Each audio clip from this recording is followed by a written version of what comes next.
All right. So mariasole, thank you so much for doing a part two with me. As last time we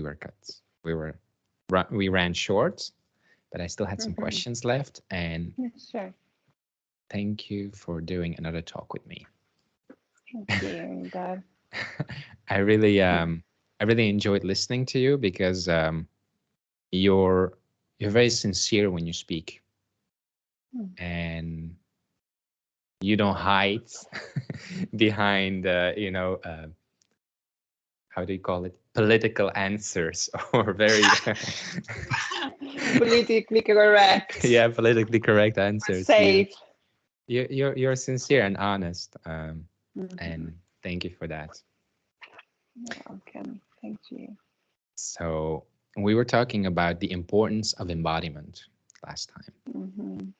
So over the course of your life, you've met a lot of people, men, women, and others.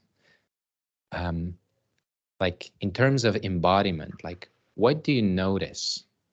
What do you notice when you meet so many people? Do you see how much embodiment there is or lack of? What can you say about it?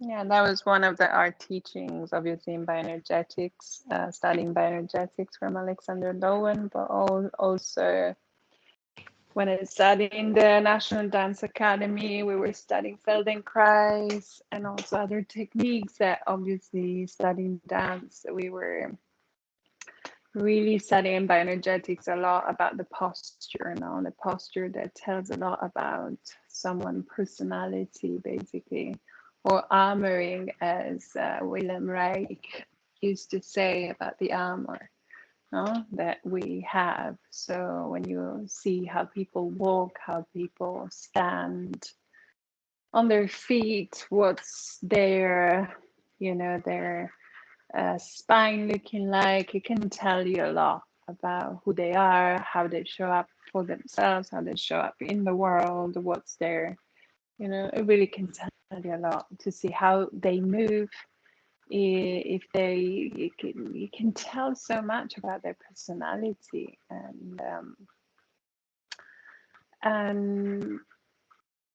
also during love making, you can tell if they are embodied or if they just in the visual, for example, erotic activation, or if the or if they are feeling the feelings that are running in their bodies and the sensation, all the nuances that somebody can feel, no, with through the practice of conscious sex, basically, and breathing, like also breathing. So many people they're learn breathing, and so really using breath now as a way to bring the consciousness now into the body.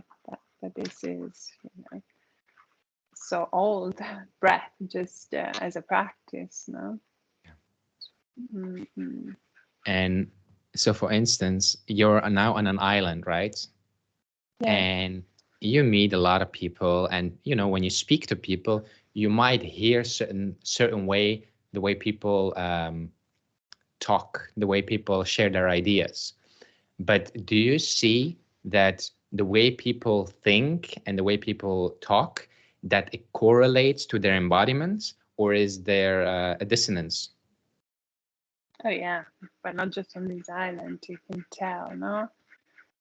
There's it resonates also with the level of trust that you feel, like, when you, even for example with a friend or with a partner or with a colleague that you have like a one-on-one relationship with, and they tell you something but you feel that person is not telling you, they maybe believe in that truth, they probably believe it to be true, but you see that it's not embodied, that it's not there, that it's not true. So there's a response usually in your own body of, I don't trust that. Mm-hmm. And that's a response of your own body that we should all listen to.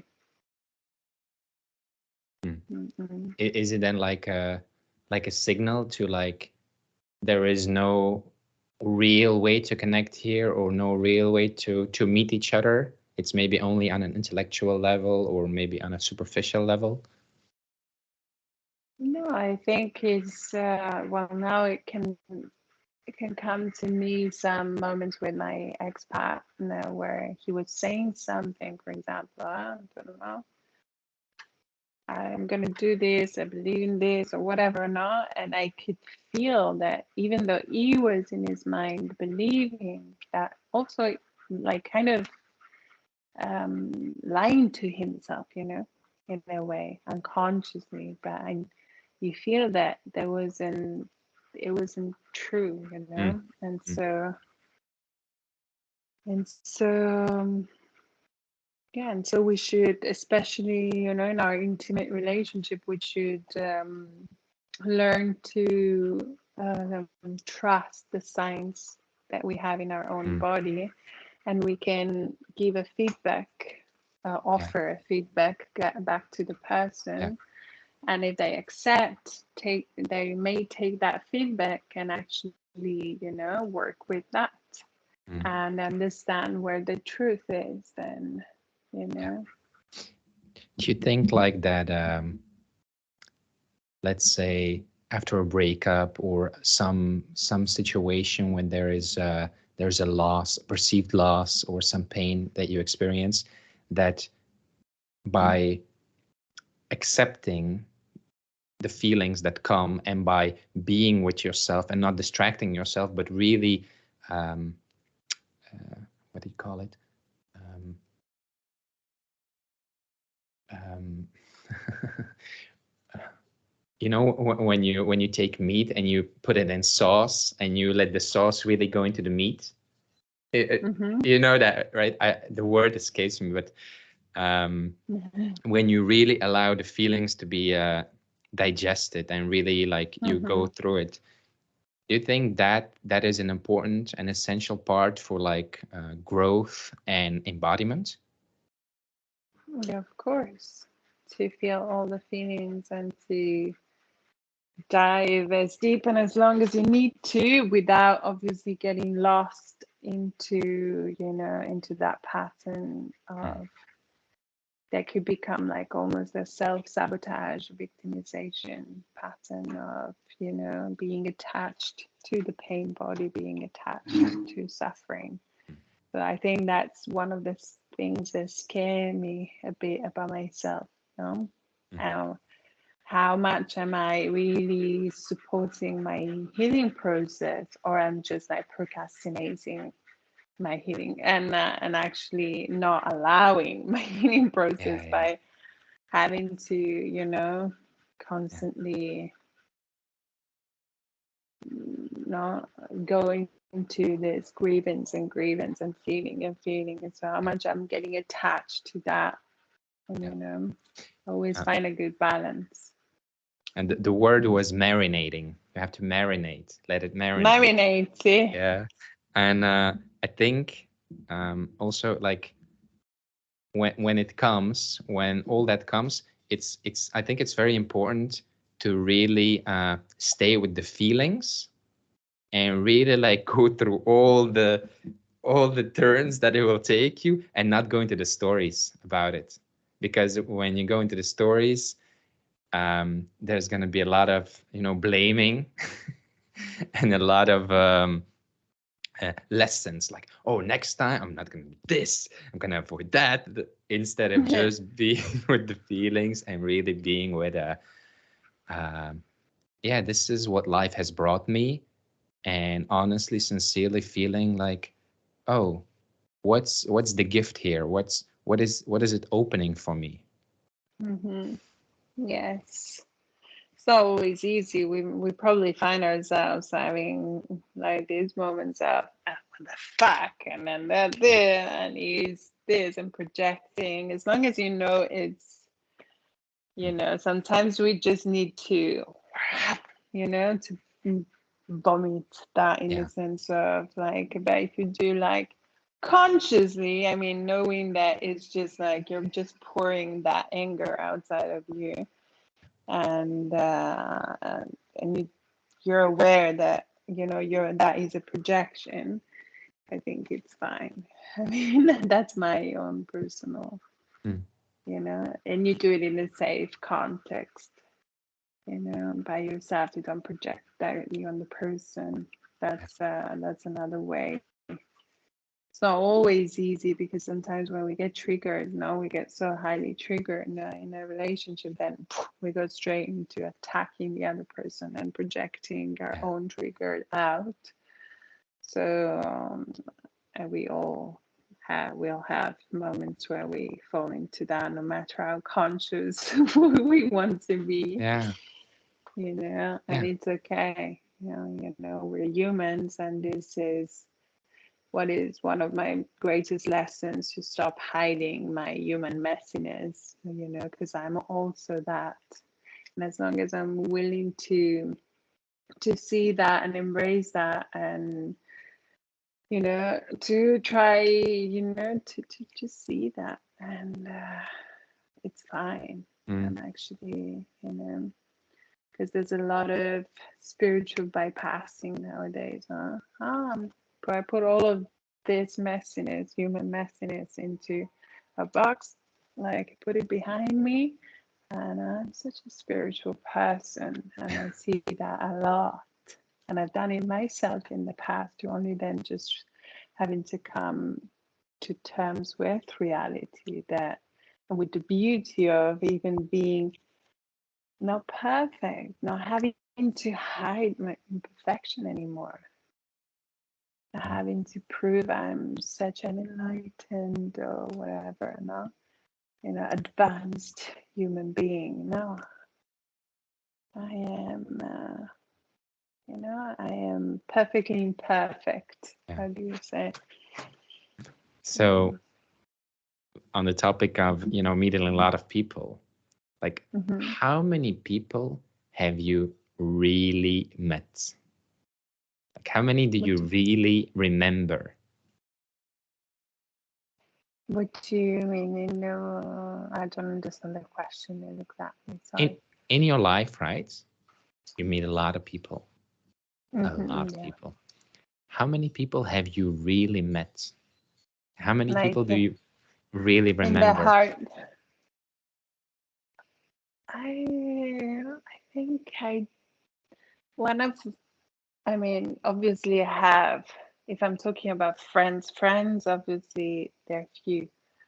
Not many, like people that I am deeply, deeply, deeply so connected to. That means that we both see each other's souls. Mm. Mm. But at the same time, I feel I have I always felt I have a gift and an ability to see somebody, to see people if I want to, and so in that case, I can see I saw different people, Mm-hmm. but yeah, fine. And it's interesting because it keeps showing in a way that, how do you say, it keeps.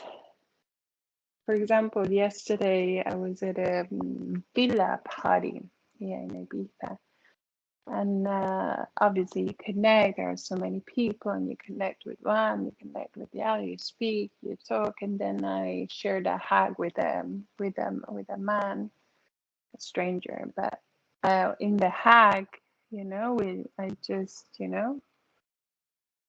breathed and felt, and I'm like, I want to see you. And he was like, oh my God, this hug is just like, and it's something that occurs to me, like, oh my God, that the connection that I felt, it's, unique, it's so rare. And I'm like, it's interesting that this, so many people come to me telling me this, and I'm like, for me, it's like something quite natural, in the sense that if I want to see you,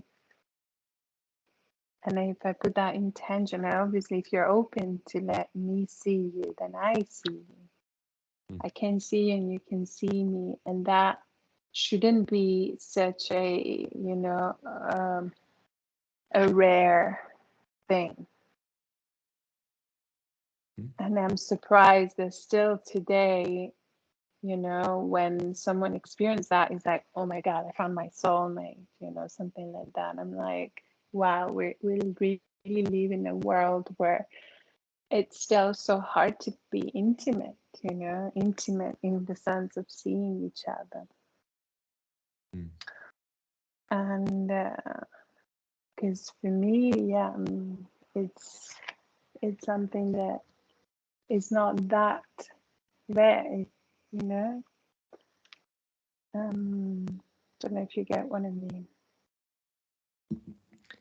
But let's say 100 people have said that to you, 200, 1,000 people. Wow, you're my soulmate. What a beautiful hug. It was so special. Have you had people who you remember that you had that with? This soul connection, deep. That you feel like, wow, wow, or you really remember till now even? Yeah, of course. Yeah. What sets them apart? What is that? What do you? What sets them apart? Why why is it only with them?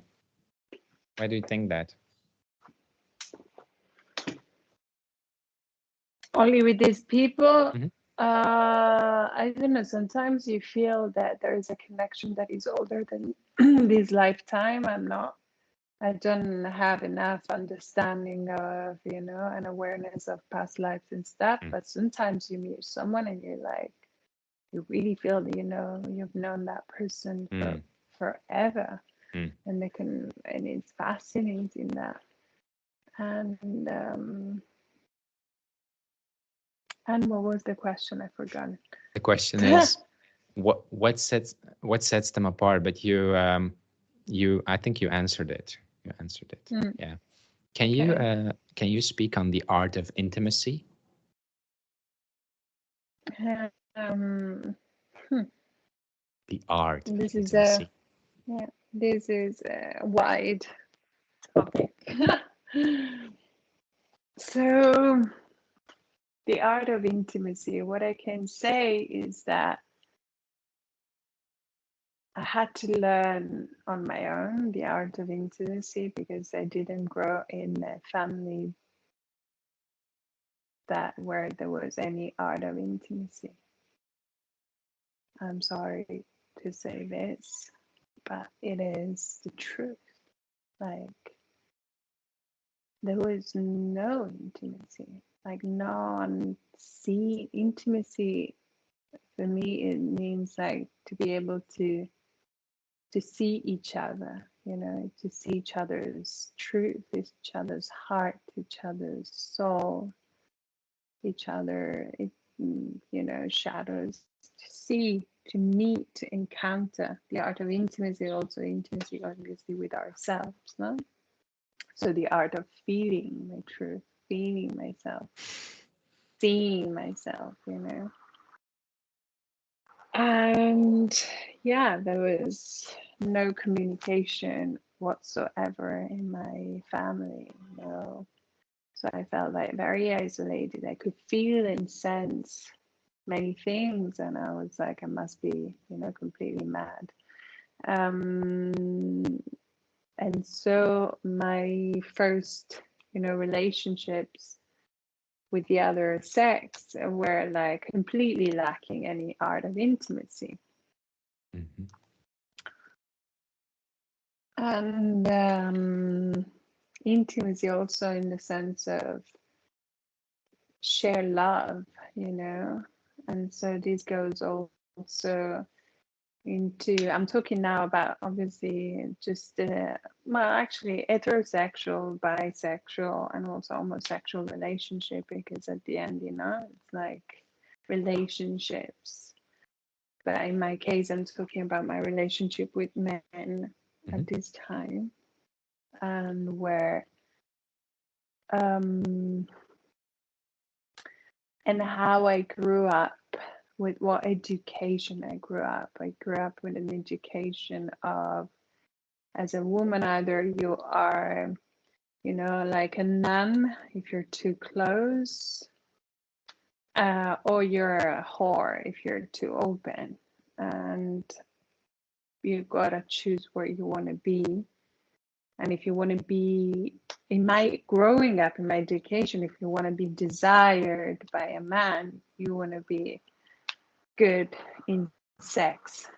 So, and naughty enough or whatever, you know, like there was such a distorted, you know, approach for me to sexual intimacy with men. So I didn't know how to feel loved, how to be seen, how to be cherished, how to feel, you know, that love space. It was a lot about just offering this sexual goddess pleasure and giving and giving and giving and not allowing myself to receive anything back, any love. And took me a lot of suffering to only, you know, to almost crash to then find, you know, the first man that all of a sudden makes me feel loved, you know, and seen. And I'm like frozen almost, like what's that? You know, uh, you don't want to just fuck me or have sex with me. And that really was a gate of connection with my heart. So it was a very important, you know, connection, that one, very healing for both of us. And that opened slowly together with studying Tantra, what it means for me, you know, what is intimacy. That can be sexual, that can be sensual, that can be emotional. And intimacy, I'm talking now about a relationship, you know, a romantic relationship, let's say that way, but it can also be friendship or, you know, family. And so yeah, learning the art of intimacy, again, I'm talking about like let's say a romantic relationship, and let's say right now between a woman and a man. So I'm a little bit more precise with that.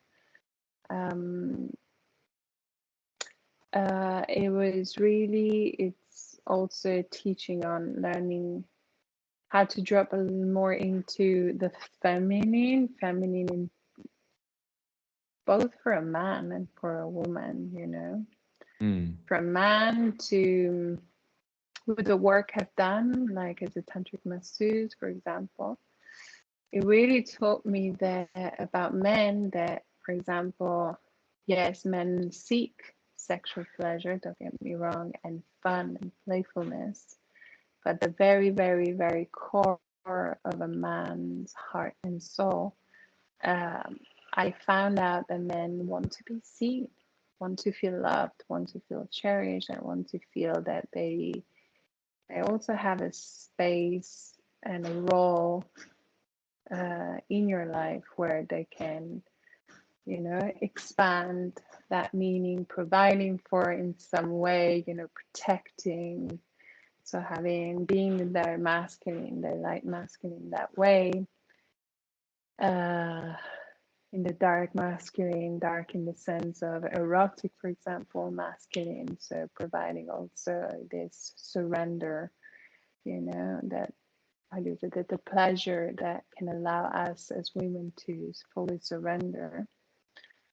And you see, it's such a wide topic. I'm touching so many different layers, intimacy, you know, it is an art, you know, the art of love making. You know, there's so much rush also today. I see many couples, or even, you know, not just couples, but I see also so many women today, young women, they just give themselves away. Like, it's such a masculine approach, and I used to have that as well. You know, I'm a free sexual being, today I'm liberated, and so I have sex with everyone, not really honoring the temple that I am, like the fact that I'm receiving, you know. And allowing also the polarity to play a role, because if I am like, you know, in this masculine attitude, or let's go and fuck and have sex all the time like that, and I'm having just sexual pleasure but not dropping into the heart, there's only a level of, you know, depth that you can reach, which is good. There's nothing wrong about just sharing sexual pleasure. Mm-hmm. It's amazing, it's nourishing, it's healthy, but there are other level of nutrition, this nourishment, that can touch like deeper places in us. There is heart, mind, soul, you know, that not mind, the heart, you know, the opening of intimacy is like learning the art of surrendering our heart and open our heart, you know, to be seen, to be vulnerable. And the heart is what I connect to the feminine side of us, whether we're a man or a woman. So let's say there's a baby, and the baby it becomes a boy, and then that boy has a mother, but the mother is only very present at a practical level. So there's not a lot of connection or intimacy, or attention even. It's more like, oh, you're taken care of. Okay, you know, I'm living my life, and you get food, you go to school, all that. And then that boy grows into a man, and he meets a woman. And then when he's meeting that woman, it's like he only sees her as a sex object, right? And all of a sudden there's the insight or the realization, holy shit, like when you're together and you can share emotions, and there's like this whole dynamic of, you know, being intimate, surrendering to each other, meeting each other without the self-protecting mask that you put on when you go outside, really like, and it's like, holy shit, like that's there. And how would you say, if somebody has then immediately like a fear of intimacy and going like into intimacy and into deeper intimacy, how would they go about opening to that and developing that? And How would they go? How would they go is up to them, right? It's up to each how would you individual. recommend it? Yeah. It's not that I recommend. What I see again is usually, but it's not always like this, because I actually found many women today, as there is a lot of masculinization in women. How do you say, like, so many women today are scared of intimacy, even though we're naturally wired in theory for intimacy. But generally speaking, we're many women and men are very scared of intimacy today. And I can tell, like, one of the first signs is the ability to look into each other's eyes for me.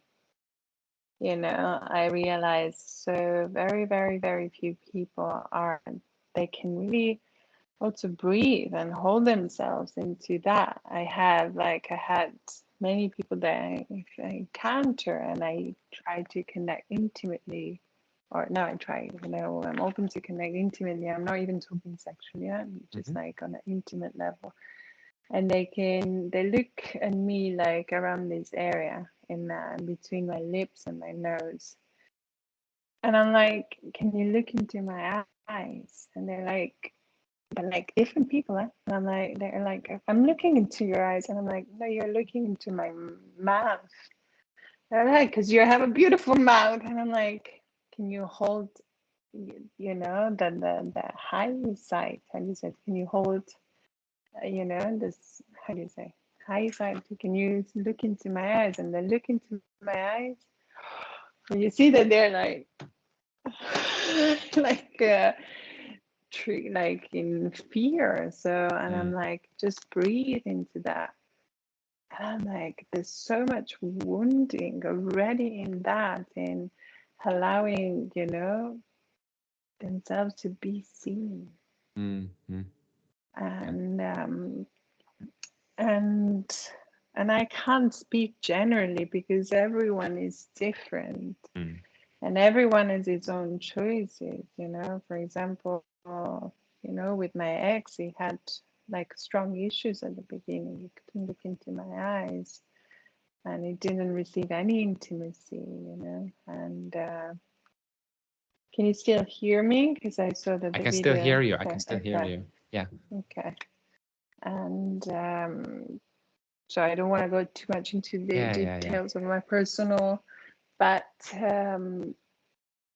yeah. So for him was a process to learn to be seen and to create such an intimate, relationship, of really being allies, being there for each other, Mm-hmm.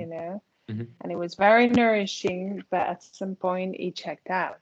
After a few years, he was like, too much for me, and he just like ran away and jumped into, so some people, they are looking for that, and they will stay and only, only seek that level of, depth in a relationship. And some people are ready for that, and some people aren't.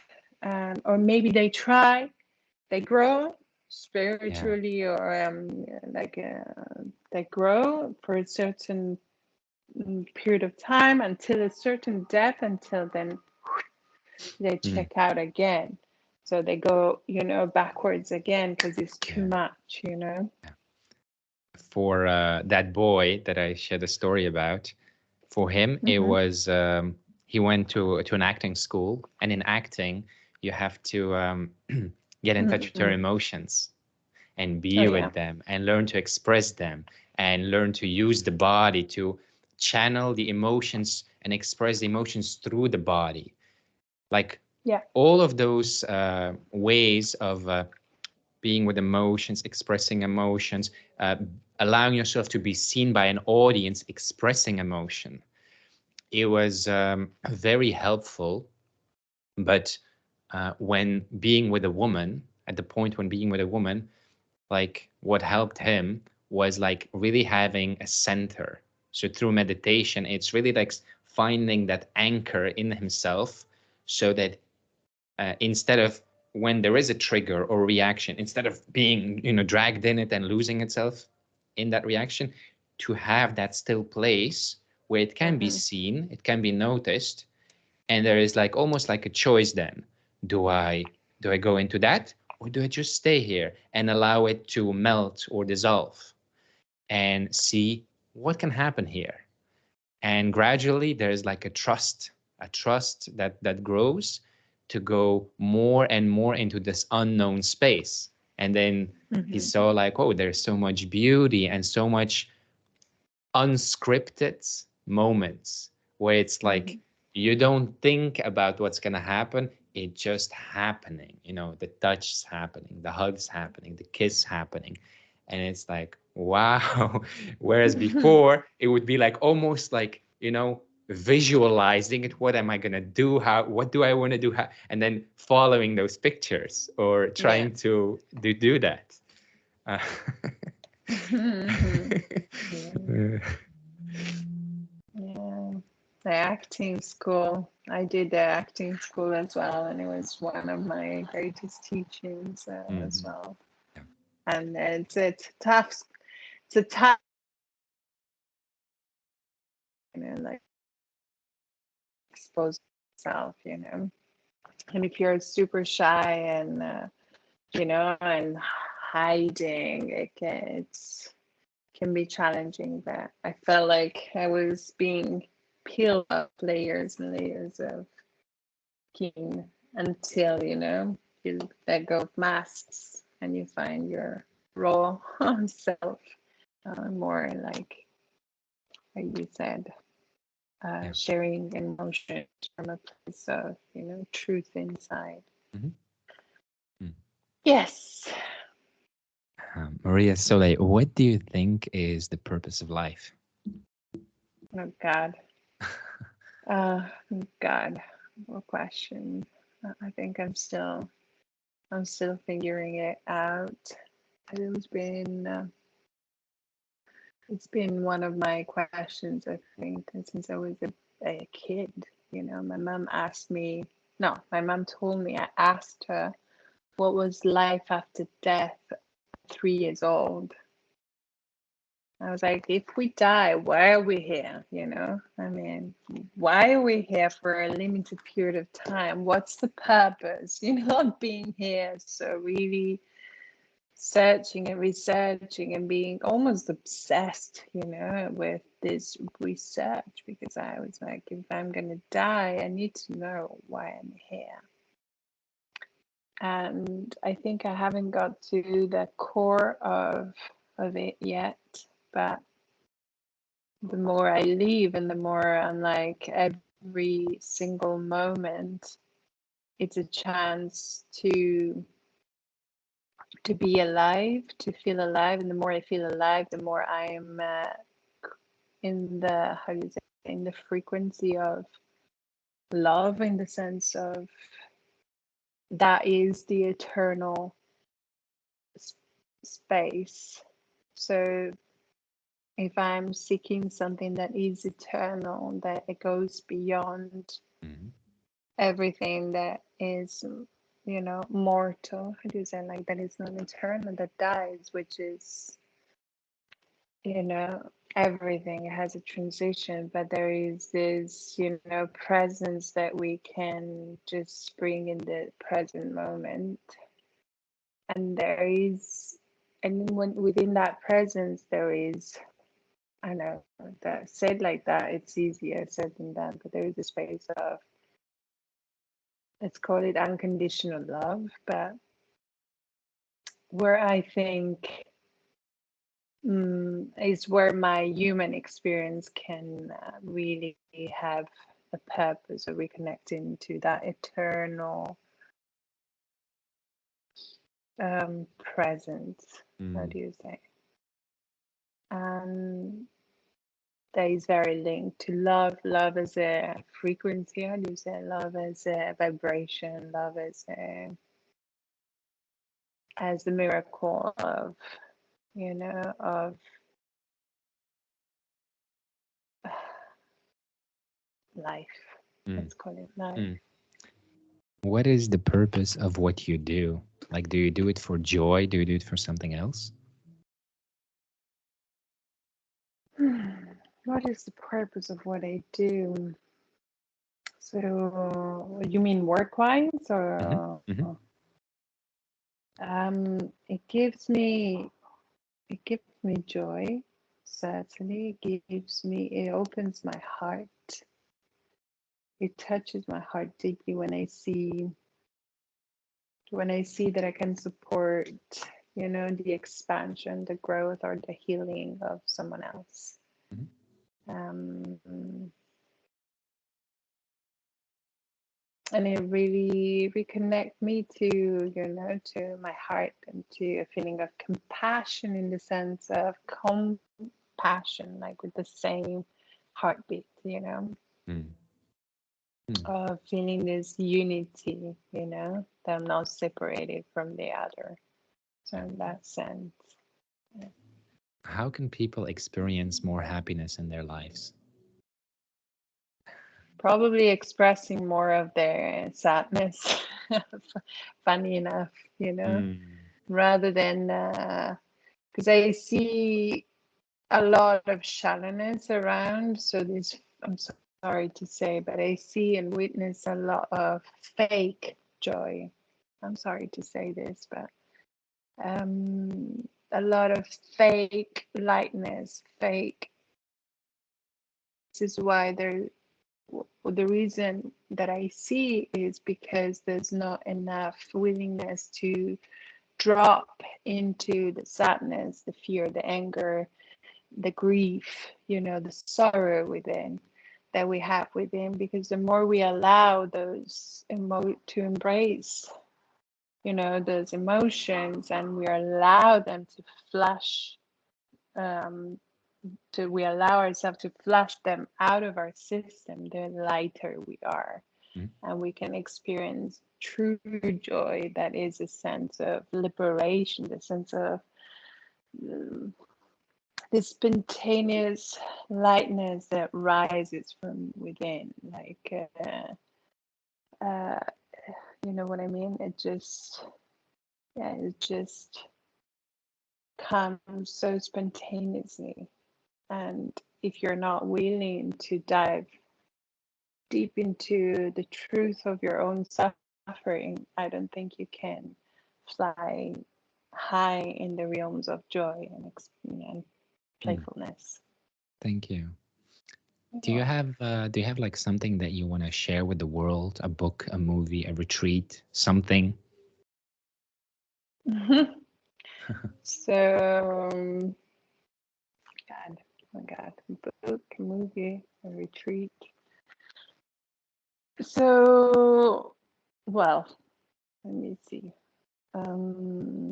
Retreats that there's one retreat, for example, that I did, and it was like certainly good for my, from as an experience. It's called ISTA, International School of Temple Arts. I did level 1 and 2. It's a great experience, so I would recommend that. Certainly, it's called spiritual sexual shamanic experience. It can be very powerful. Yeah. So there is a retreat I'll be doing end of August, 23, 27, no, 24, 27 of August, on 5 rhythms, dance and tantra in Italy, close to Rome. Books, there's a million books obviously to read. If one of my spiritual masters obviously has been Osho. When I was super young, I was 19, so, and that really shaped certainly my way of thinking and living life. There's David Data on Tantra. There's Margot Anand as well, on which is great.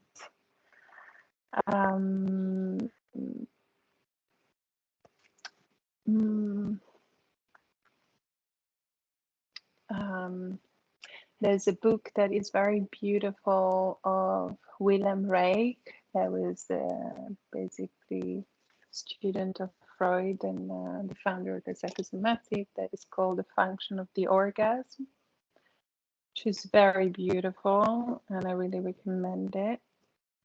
There's Alexander Lowen on bioenergetics, that I also recommend. All of these books are incredible. Alejandro Jodorowsky, it's also, and he was working a lot with this called psychomagic. So a lot of reenactment, basically, of old traumas. So kind of a between family constellation and ritual theater, for example. There's the books from Gabriel Roth, which was the founder of 5 Rhythms, that I could definitely recommend. And yes, so basically, I think that's it. Movies, I don't recollect right now. Something that, yeah, I think that's it. Thank you. Thank you. How do you view romance? And can you say something about the difference between a childish and an adult romance?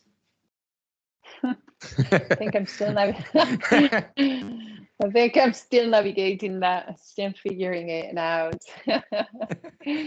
I think childish romance can still, show up even in adult romance, is whether how we how we deal with our, because I think, you know, relationships are like really the best mirrors to, and the fastest, how do you say, gateway to our shadows and core wounds, you know. I think so. If you think yourself, you're a conscious being and enlightened and in peace and blah blah blah, fall in love, get into a relationship, and see, you know, and see what is your attachment style, you know, and so adults for me, it's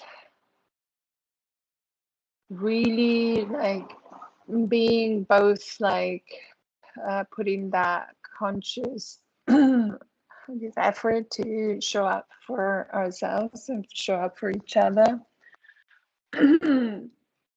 For example, childish would be for me like ghosting.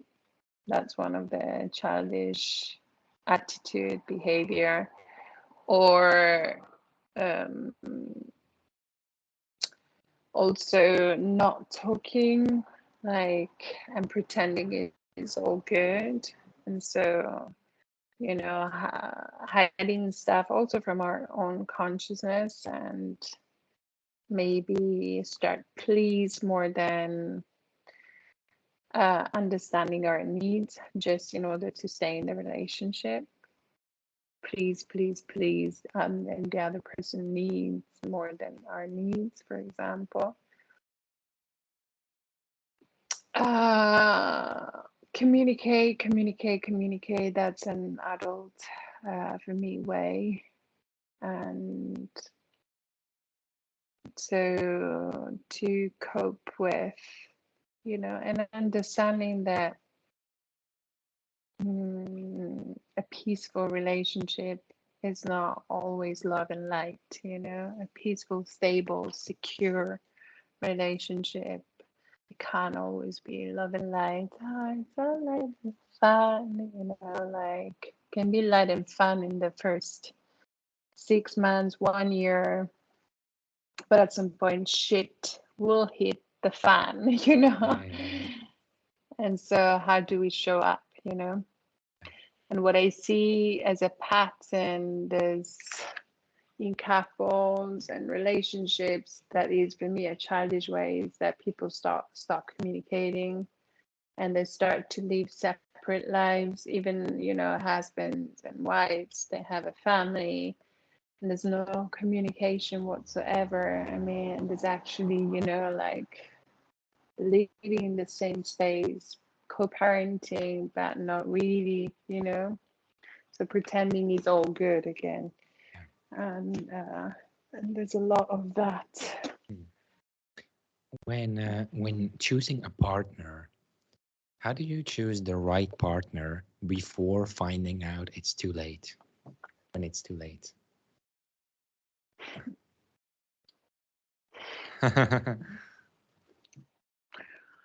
You know, I made so many mistakes in my life that I don't think I'm the right person to so that's why I'm not still how do you say, promoting myself as a relationship coach and intimacy, but not relationship, but in the sense that in my experience, at the very beginning, you have kind of a download.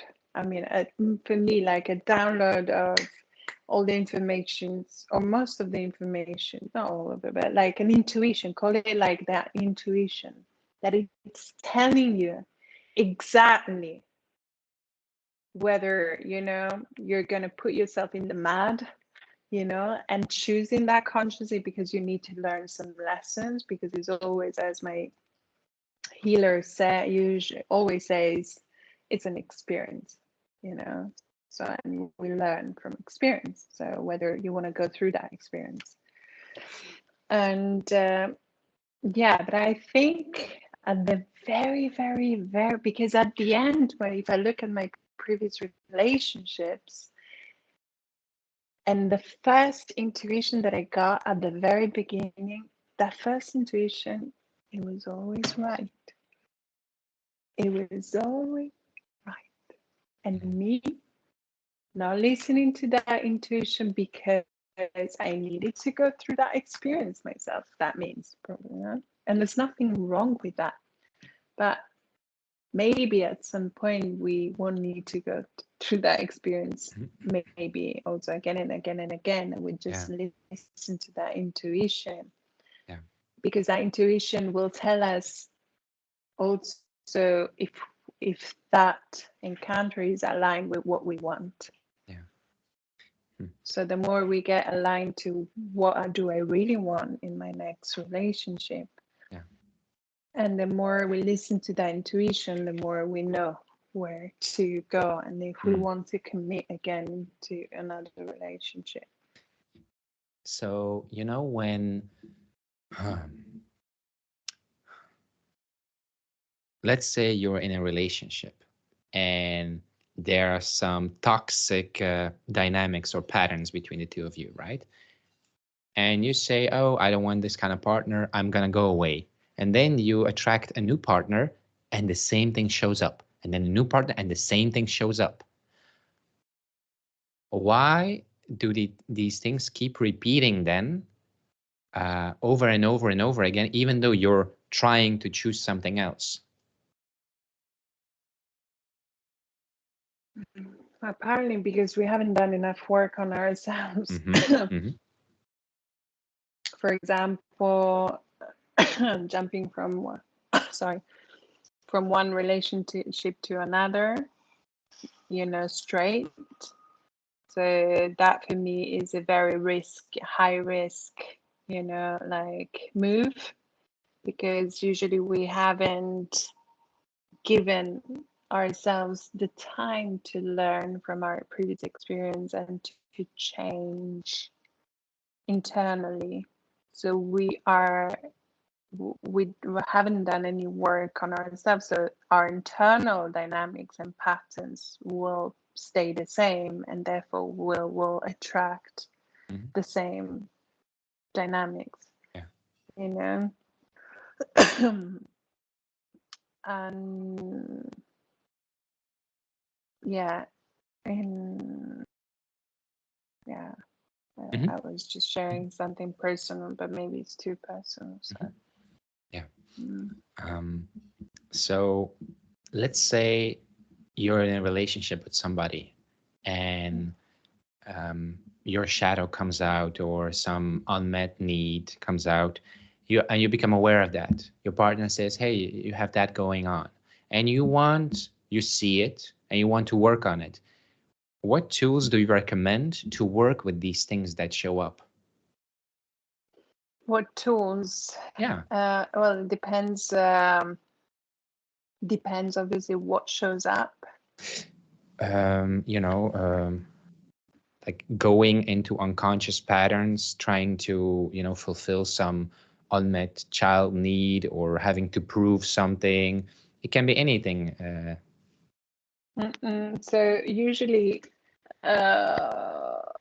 when we how do you say, when this pattern activated, and so that means it gets in action. We usually, what happens is that we get highly triggered. In that, we lose consciousness and we act out of our trigger. Yeah. So we project on the person something, and then that person gets triggered in their own wound, then start to project in it, and it starts this like fight.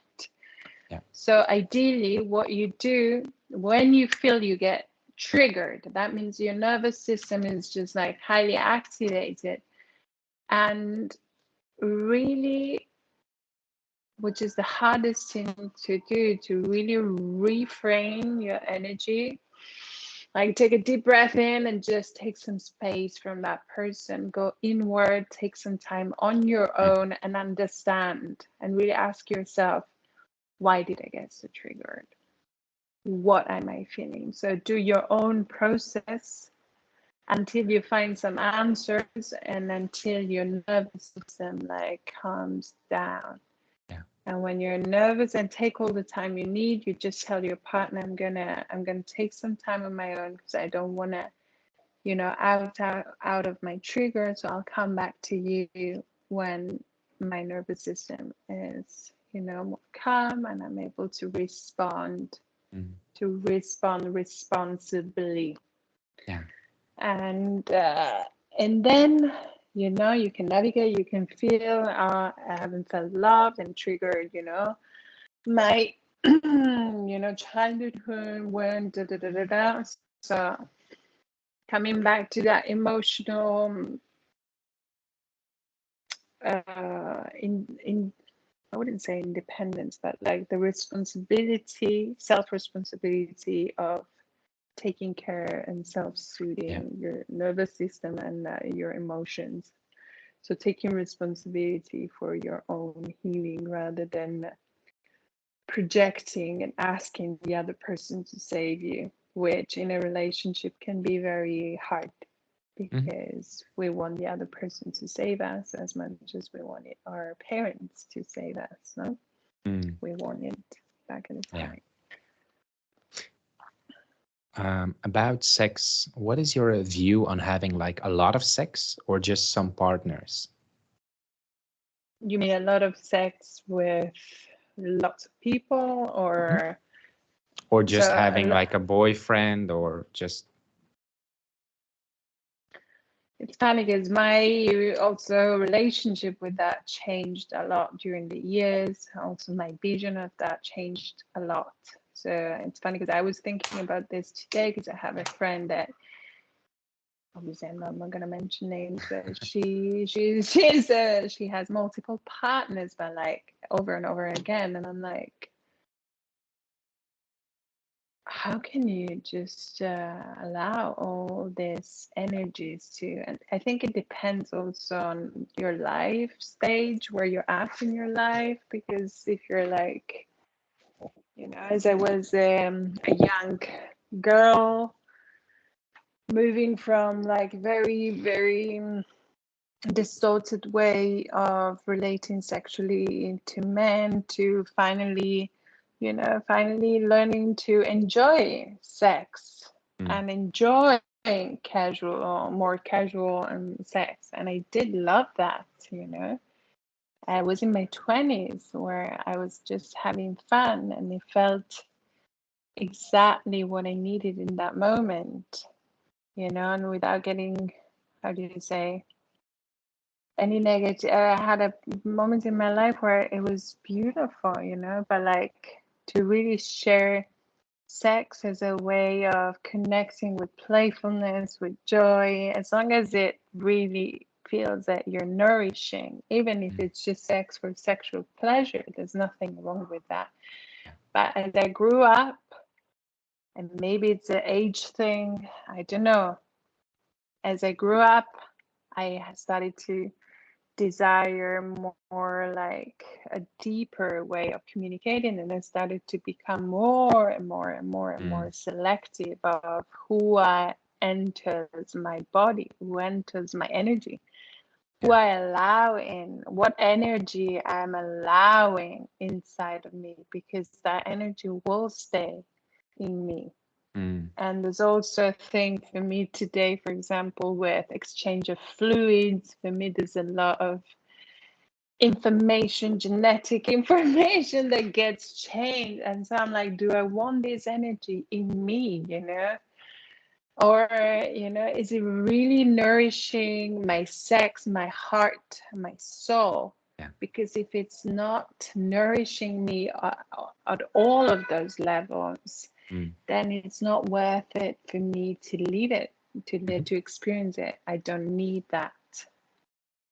So I'd rather prefer to be on my own because I nourish myself, rather than if I don't feel loved and cherished and met, like soul to soul, like, no, and feeling that full fuck yes, of merging and melting.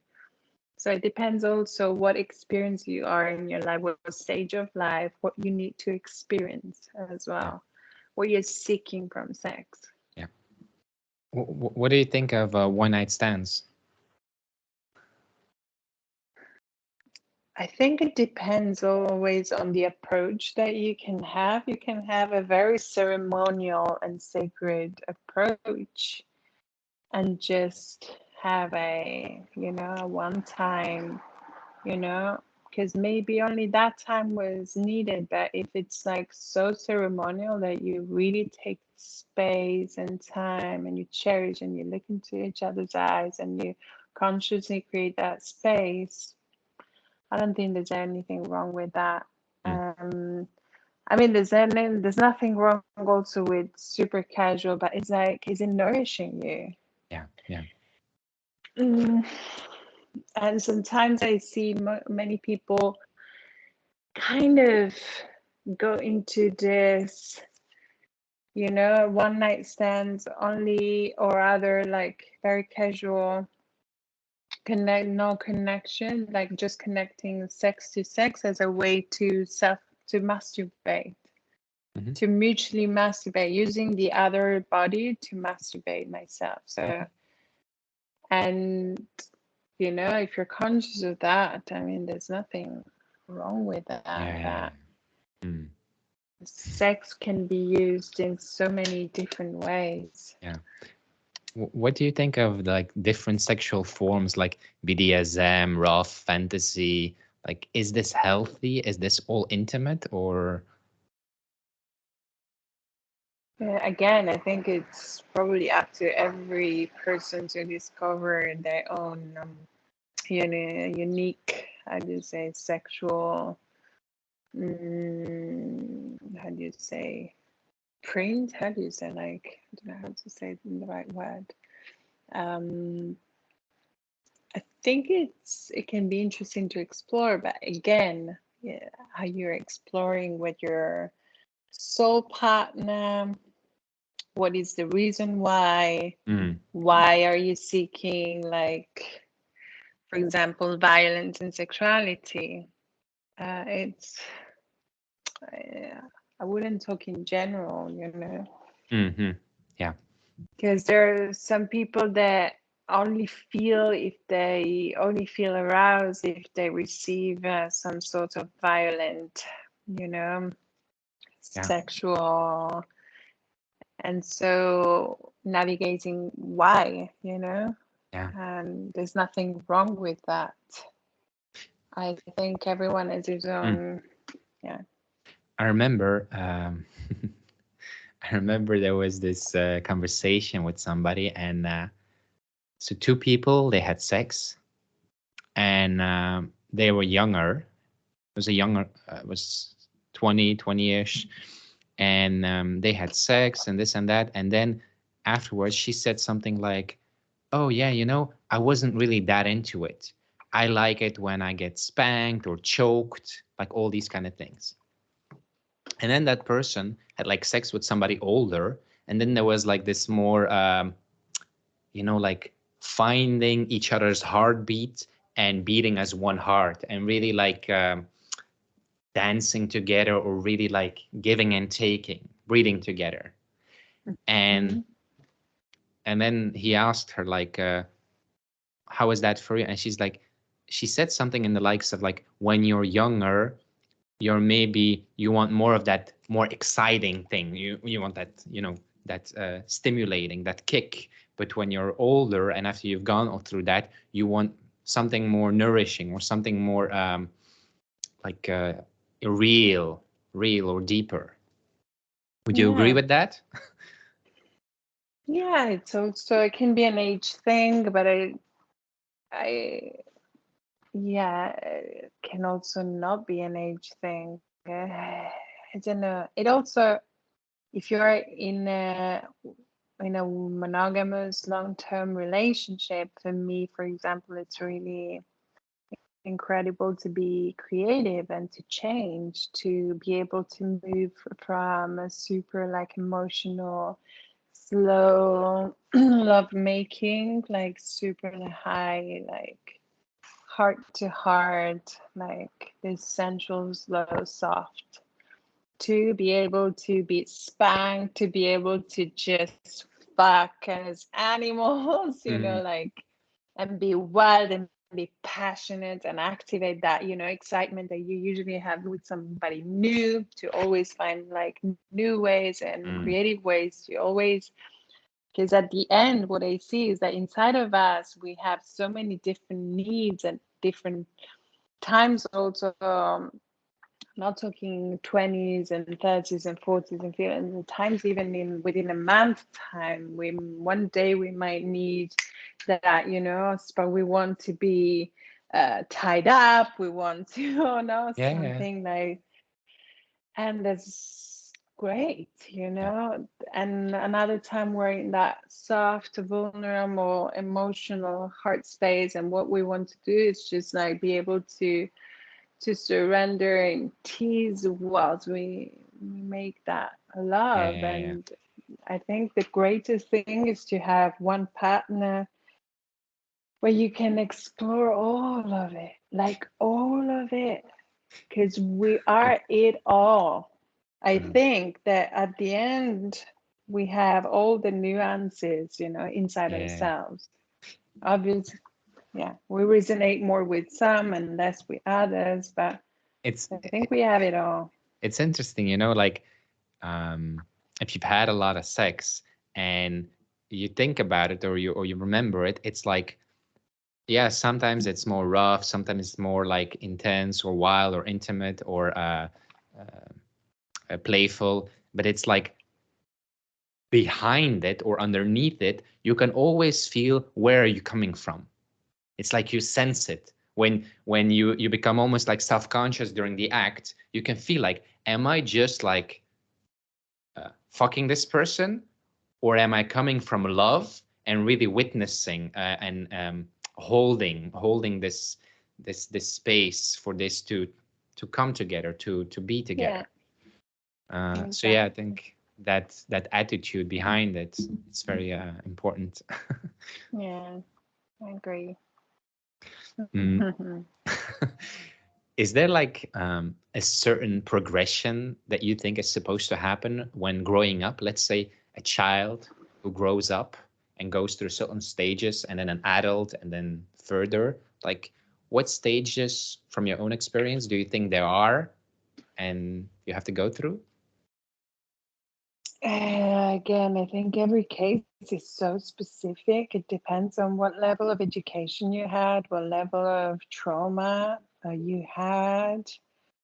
If you've been in a secure attachment with your parents, or if not, if you received any sexual abuse. I mean, it's so hard for me, how do you say, talking in general, because every case is so different. Obviously, what probably is common for everybody is that during puberty, our hormones are like pretty wild,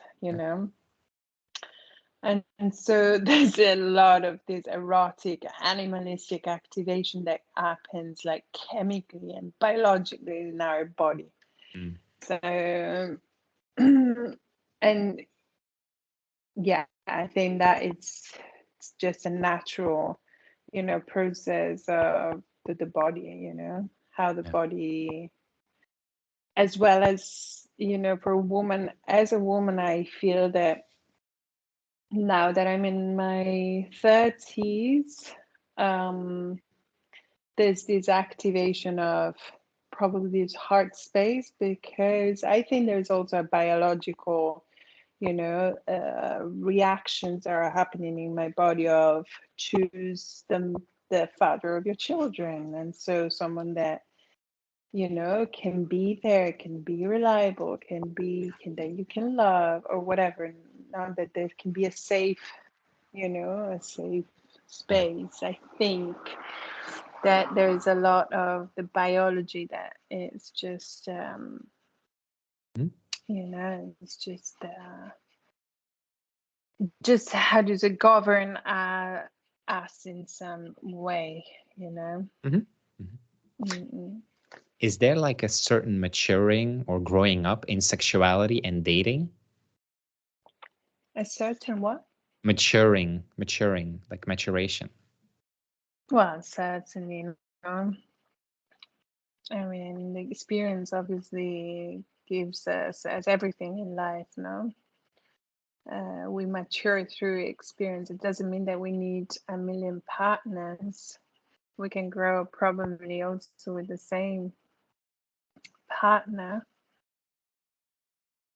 Even though I personally, I might be completely wrong, but I wouldn't recommend to be only with one partner for our entire life. But this is my personal, completely personal advice. I'm not saying to be with a million partners, but also to to experience. I'm not just talking sexually, but to experience a few at least different ways of interacting. It gives us an understanding of what we want. But this is my own personal judgment on this. It's like there are different types of chocolate, for example, or Wow. different types of gelato flavors, and you always get cream, and you don't know how the others taste like. Maybe you want to try at least a few to Oh understand my what you God. really like. But this is, again, it's super personal. It's just me. I might be completely wrong. No, And no, no, no. It's so funny that you say that because I remember a year or two ago, uh, I was having a lot of intercourse with people, and one girl, she was like saying to me, like, we were talking about sex, and I was like, it's like ice cream, when it tastes that yeah, flavor and that flavor, and you feel like, because the nationality is different, that the energy is different, yeah. the quality of the interaction is kind of different. And it's Mm-mm. like it is interesting to just experience that, because there is a curiosity, like, how did that taste, how did that taste? Yeah, just so we don't want to get lost, because the risk is that we get lost in that. There's so Yeah, much, yeah, and we use that as a way to not dive deep into a relationship, yeah, because it's always like almost these dating apps of swipe left, like, yeah.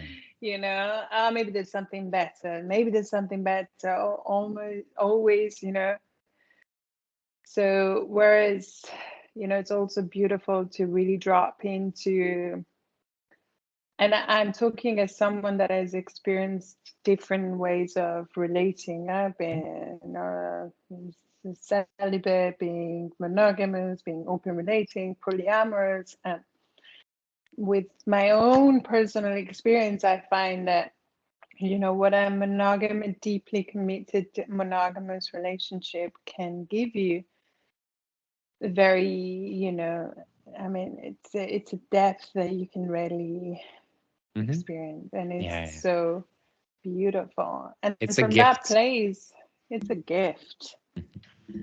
Yeah, It's challenging, yeah. because you really melt, Hmm. you become one. So it's a path, it's a choice. But yeah, for example, yeah, I know somebody that, I'm not mention names, but very close, very in my family, that's always only been with one person in, in the entire life, and I'm like, well, maybe you should try something. No, but it's a romantic, but Yeah. but this is, again, sorry, just my Hmm. personal, Hmm. completely personal Yeah. judgment. Can you say something about masturbation? Masturbation, like when you do it by yourself or in a social context. In a social context, like a conscious, like, environment, like a tantra environment. Yeah, yeah, yeah. Masturbation. So I think there's different ways to approach that. The way I like to approach that today, it's really connecting create space as to connect with myself and inviting, not inviting, like giving permission to, erotic energy to flow, but starting from a place of I'm gonna listen to the whole of myself, and connect my yoni, my vagina, to my heart, and really honor and see and feel and listen to my vagina in the sense of not starting from a place of I'm gonna arouse her, but I'm gonna listen to her, what her needs is, what is she needing today. She needs to feel just touched with super gentle love. She needs to be left alone. She needs to cry. She needs to laugh. What does she need? So coming from a place of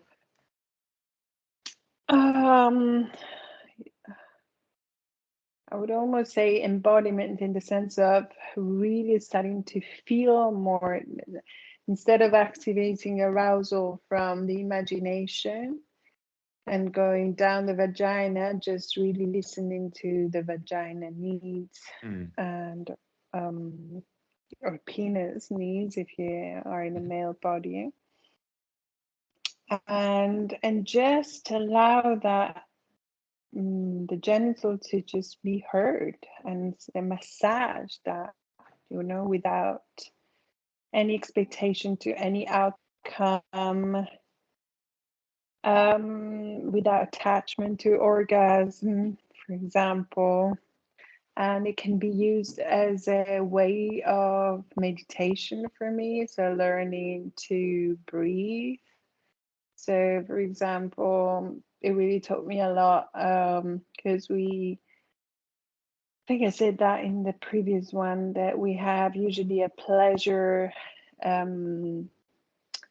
ceiling, we call it, like where, we are comfortable into a certain level of pleasure. Or when we get, even more expanded, our nervous system, our mind can start like freaking out, like this is too much expansion or too much pleasure. So the breath will usually contract.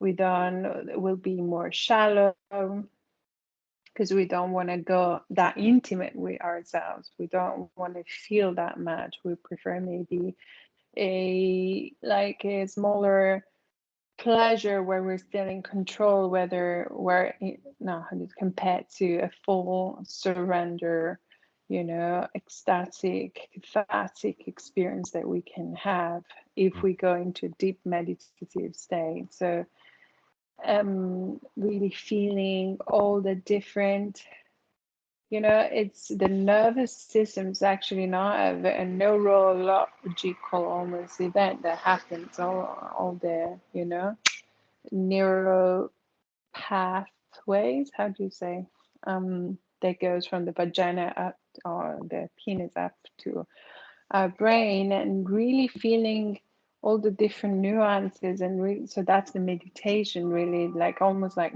mindfulness, really feeling and breathing. And if the pleasure gets too much, then my breath will stop. So can I breathe even more? Can I allow my belly to relax instead of contracting? Can I allow my legs to relax? And what happens if I allow that next level of pleasure, where I'm going to go? So using as a way to dive deep, you can explore different dimensions of consciousness as well.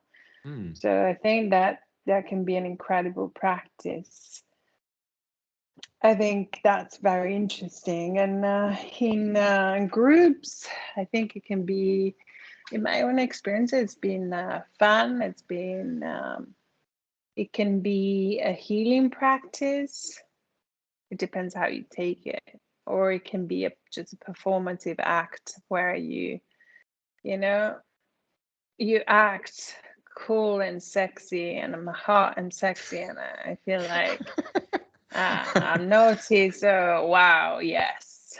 And sometimes we need that because we are so repressed sexually, that to be able to masturbate in front of a stranger, it can be an incredibly healing experience, in the sense to be able to show ourselves performing and to show ourselves naughty, for a woman to be the bad girl, can be extremely healing, because maybe that woman has always been the good girl, and there's a lot of sense of shame and guilt. So letting go of that sense of shame and guilt and embracing the sacred horror within, call it how you want it to call, but, and, understanding there's nothing wrong with the animal, side of sex. Is it easy for you to tap into enthusiasm or allowing the creative juices to flow?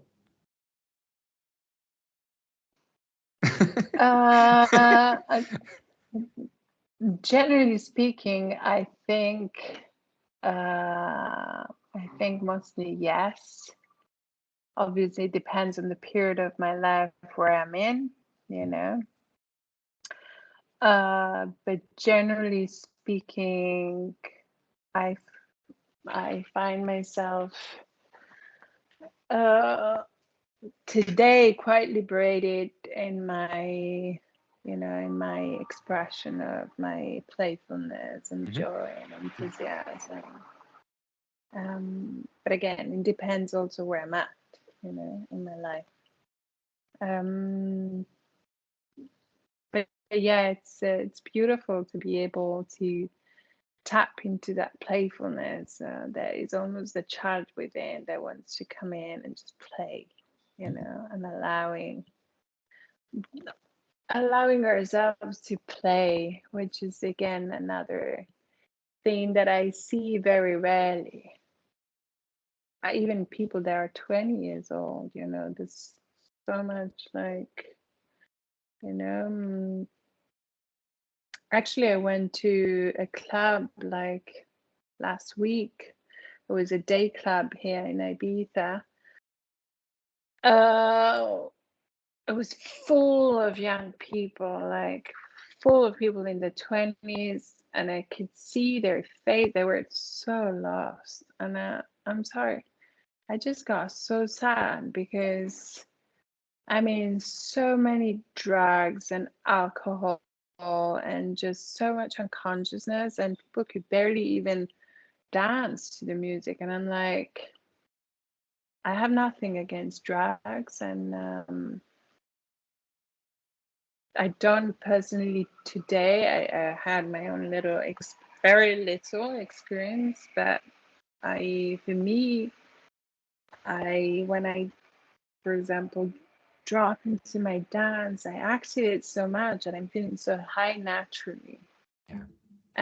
And it's so alive, and it's so expressing my aliveness. And I look around and I see zombies.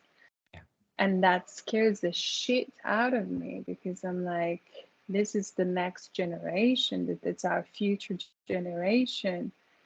And it's a lost generation. I was like this in my early 20s. I was lost. It took me a while to find and discover myself, again.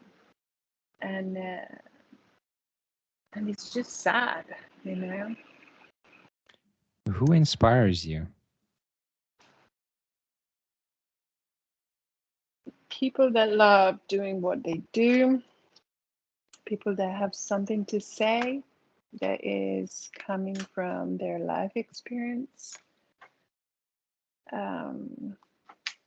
The best teachers that I had in my life were, the teachers that were delivering their message with a lot of love, basically, and excitement, and so, and I was like, I want to be like them when I grow, because they were like really inspiring me. They were pouring, inspiration into my heart.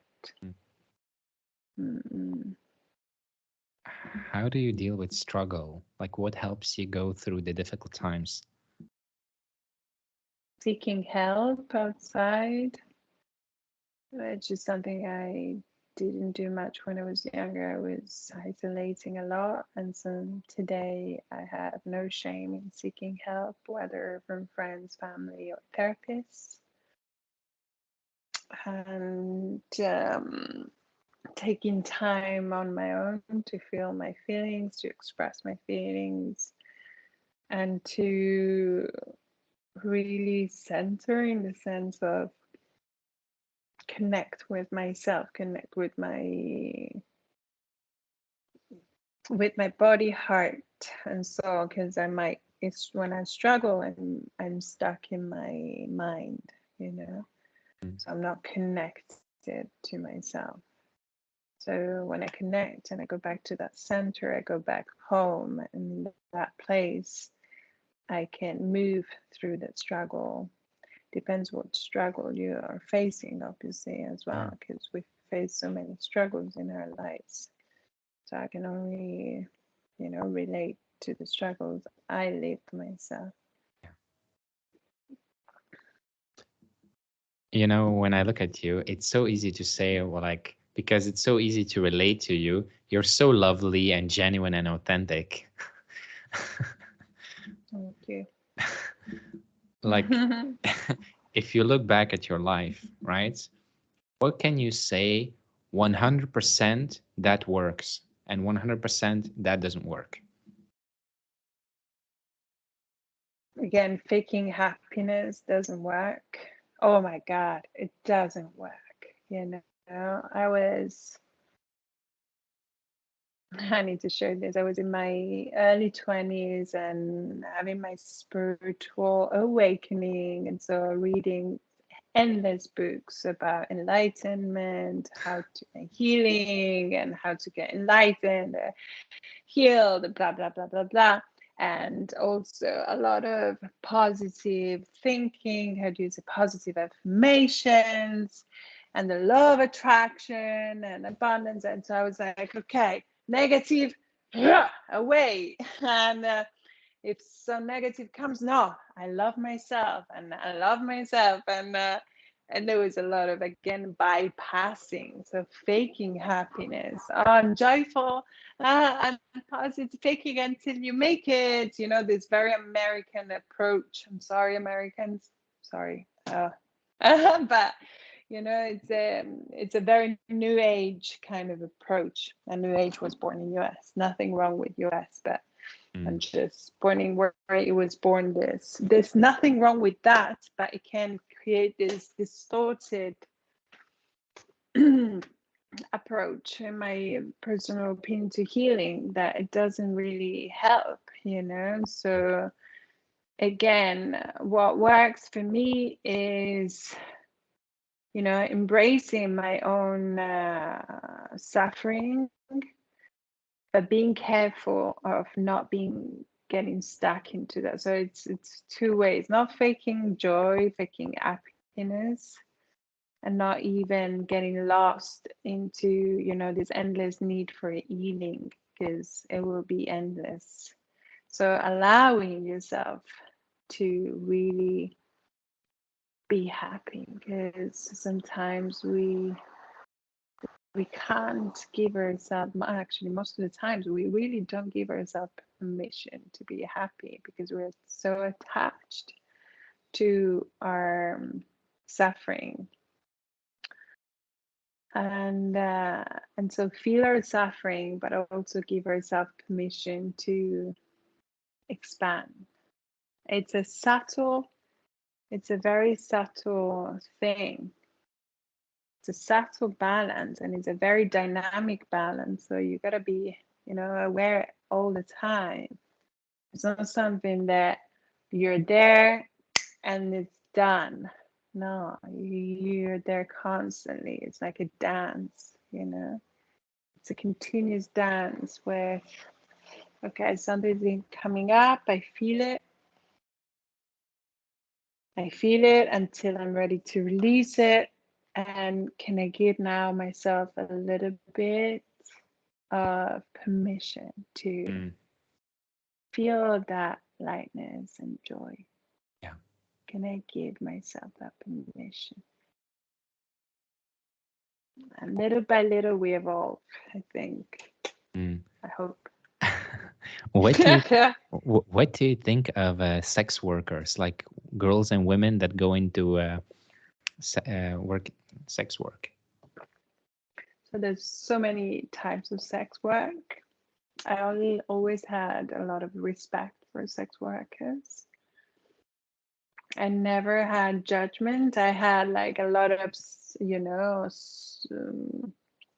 how do you say, sadness towards like obviously abusive, um, a prostitute in the street in Italy, for example, that is worked. So that where it's not your life choice, where you're really, but if it's your life choice and you're conscious, you say you're doing, as long as, for me, there's so many ways to be a sex worker. And in the past, the dakini in the tantra world, it's basically a sacred prostitute, So she teaches, men or women how to the art of sex, the art of intimacy. So as if it's in that sacred, devoted, way, I support it 100%.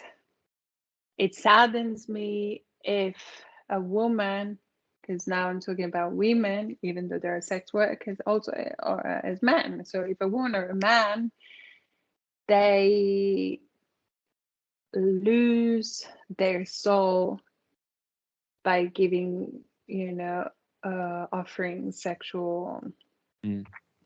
services. If they disconnect from their soul, then I it's just sad, and creates a lot of damage internally. You lose your soul. You really lose your soul, and the damage created, it's not worth all the money that you can earn.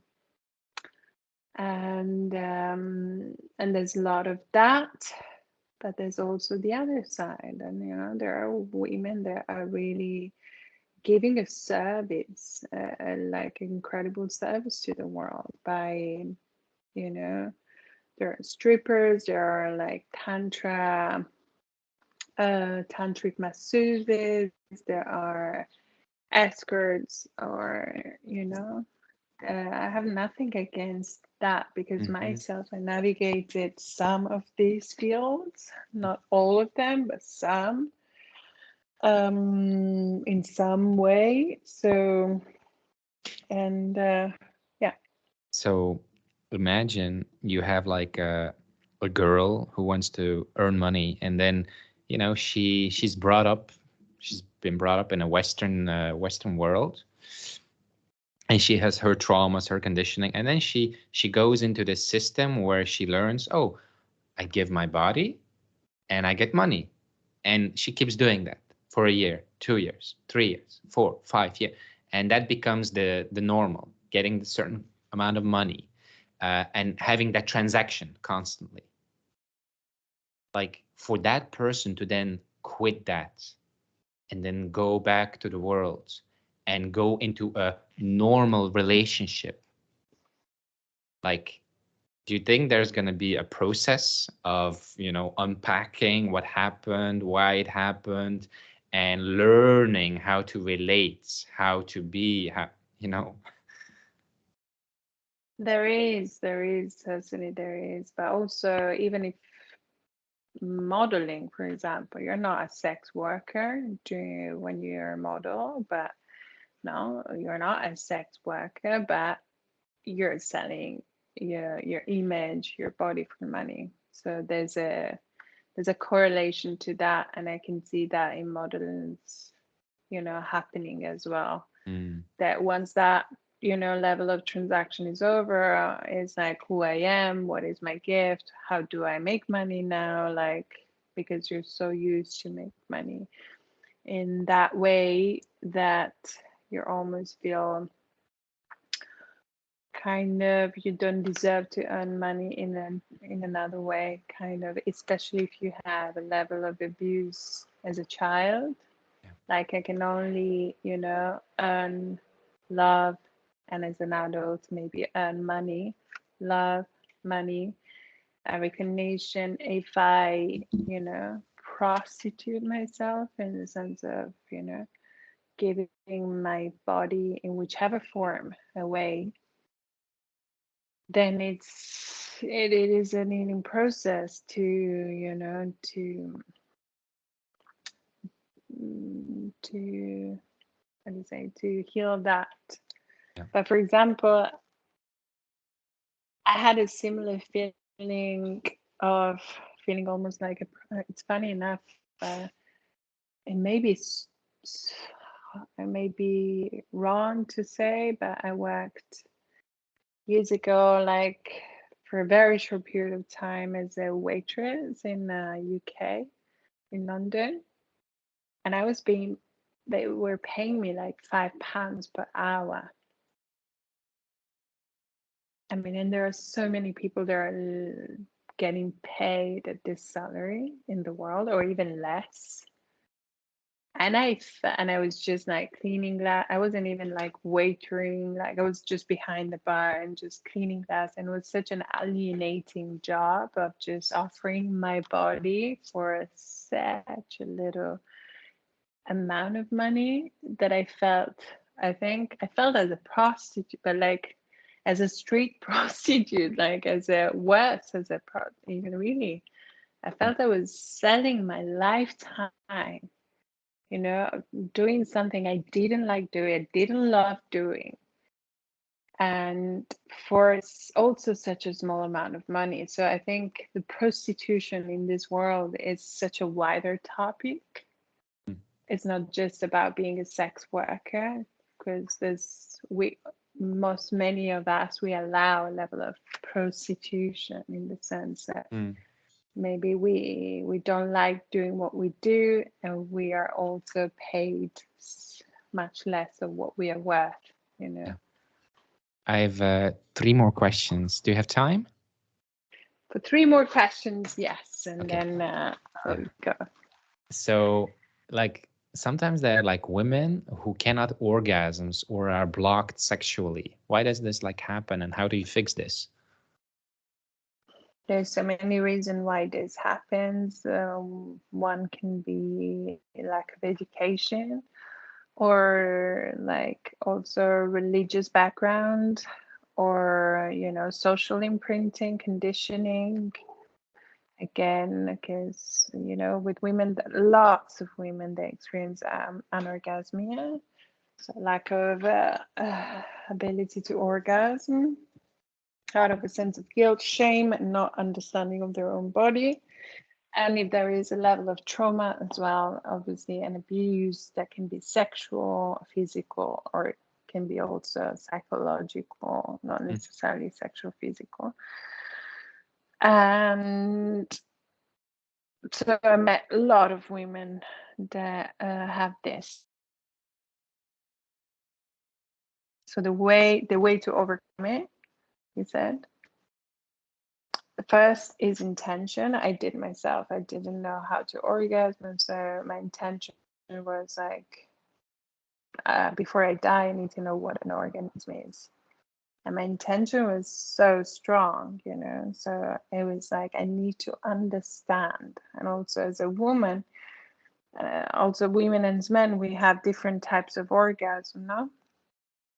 So understanding all the different types of orgasm and sexual pleasure. So first, intention, and second is understanding your own biological, system, neurological system. So studying, read books about tantra, for example, how to give yourself, because I read a lot of books myself, and a lot of practice, a lot of patience, a lot of practice for me, it was like almost a daily practice, like 2 hours a day when I was in my 20s, like of self-pleasure, just even to, touch the surface. Because if we have some level of trauma, then again, it can be psychological, not just sexual. We either feel pain, for example, in our vagina, or feel numbness. So reactivating the feeling, and the feeling will reactivate the emotions connected to, the trauma that led us ultimately to becoming numb to pleasure. And, feeling those feelings, hearing also those voices that are allowing ourselves, to, for me, there was a lot of shame to my ability to orgasm because I grew up in a Catholic school, and there was a lot of shame. So really allowing myself to feel all those thinking and imprinting in my head of this is wrong, this is bad, and just breathing into that and see, I hear you, I listen to you, and now I release you because I want to take back my, my right to feel pleasure. And when you start to feel pleasure again, learning to breathe, to expand, and to surrender. There's a lot about learning about surrender. So, and to surrender, you want to let go of expectation, because many women that don't orgasm, they have great expectations about orgasm. So when they start to feel pleasure, they like chase the orgasm, and the more you chase that pleasure, then it will never arrive. So the moment you let go actually is the moment that you can experience something really ecstatic. We live today, and how our brain is wired is the hardest thing to do, because we're so wired to be in control all the time that it's really learning the art of surrender, conscious, and stay awake, Okay. Nowadays, there's also like sexual addictions, like masturbation and just having a lot of sex. Do you know a way to cure or heal or deal with this?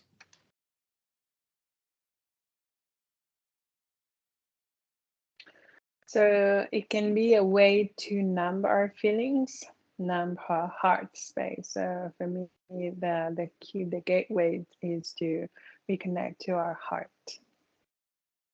to the heart space, and really, make a conscious effort to get vulnerable as we can, possibly can.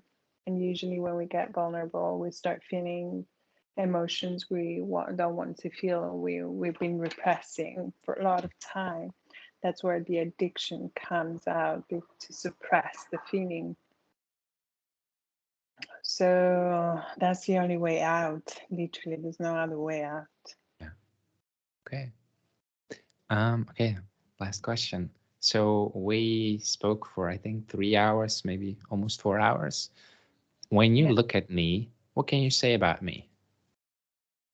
Oh God, wow. I wasn't expecting this question.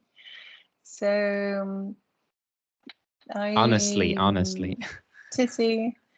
Sissy, I was very surprised, especially the first time, surprised like in a very, very good way, because we didn't know each other. So about the your tender heart, like open, like tender space.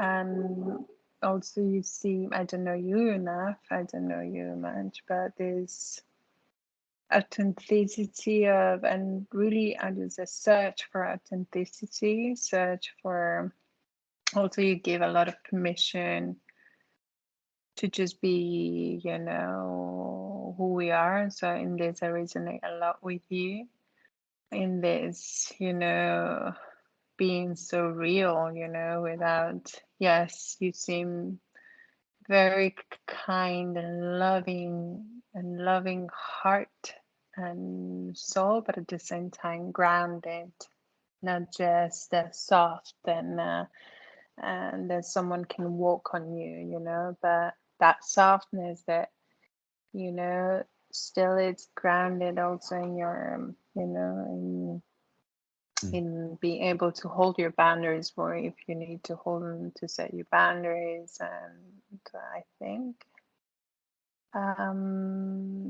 there's purity, innocence, knowing that you're not just that. And also that playfulness of, I don't know if you, not the innocence of a child, but the innocence of an adult, kind of, someone that, I don't know if you get what I mean. Do you have any advice for me? God, it's been you coaching me than me coaching you. What kind of advice? Really, it's been more you like supporting me, not before. The advice. I don't know. I don't know. Maybe I'll give it to you when, and if you come to my retreat, and I'll see more of you. Yeah. And yeah, but I would say keep doing what you're doing, and it's very beautiful. So the way you can hold space for others to really dive deep and create that intimate space of feeling seen, feeling met, Mariasole. Sí, mariasole. Mariasole. Everything that you just like said, all those things, it's interesting because all those things you have. So you just see some parts in me that you have yourself. Thank you. Yeah. See, no, I think we resonate a lot with each other. Yeah. I can tell. I feel that you are somebody that lives, like really lives. And I feel really joyous to see like people who go through experience, who find joy, but also integrate and share, and become vulnerable and authentic, and touch others and inspire others to also like, hey, I'm just human. You can see all this and that, but I'm just human. And you can also be human. So I respect what you do. Thank you for doing what you do. Thank you. Thanks to you. Yes, we're human. We're happily human beings as well.